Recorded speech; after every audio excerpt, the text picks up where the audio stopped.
on your grind.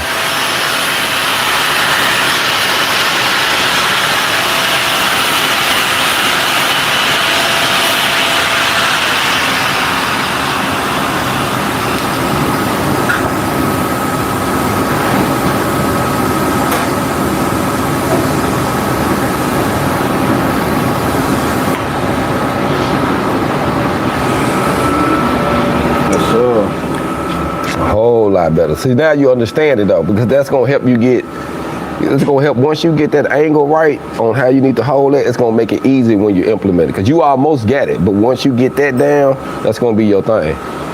Because you're gonna tell the difference of the beads on as far as the speed, as far as the angle, how you holding it, everything gonna change.